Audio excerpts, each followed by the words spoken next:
ఇప్పుడు మీరు చూడబోయే ఈ ప్రాపర్టీ విజయవాడ గోశాల మెయిన్ సెంటర్ అండి. ఇది కమర్షియల్ ప్రాపర్టీ.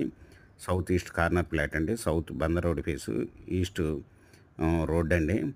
ఇవి వచ్చి హాస్టల్కి కానీ, కాలేజీకి కానీ, స్కూళ్ళకి కానీ, కమర్షియల్ కాంప్లెక్స్కి కానీ ఉపయోగపడుతుందండి. ఇది మెయిన్ సెంటర్లో ఉంటుంది. మంచి డెవలప్ అయిన ఏరియాలో ఉంటుందండి ఇది. ఇది సౌత్ రోడ్ ఫేస్ వచ్చి బందర్ రోడ్ ఫేసు 101 అండి. నార్త్ 95, వెస్ట్ 117 అండి. ఈస్ట్ రోడ్ ఫేస్ వచ్చి 127, మొత్తం 1338 గజాలండి. Non layout flat. ఇది 1 స్క్వేర్ యార్డ్ వచ్చి ఓనర్ గారు 70,000 రూపాయలు చెప్తున్నారండి. స్మాల్ నెక్సిబుల్. మీకు ఈ ప్రాపర్టీ వివరాలు డిస్క్రిప్షన్లో ఇవ్వడమైంది. అది చూసి మీకు నచ్చినట్టయితే స్క్రీన్ మీద ఉన్న ఫోన్ నెంబర్కి కాల్ చేయగలరు. మీకు ఈ ప్రాపర్టీ నచ్చినట్టయితే సబ్స్క్రైబ్ చేసుకొని లైక్ చేయండి, షేర్ చేయండి, కామెంట్ చేయండి.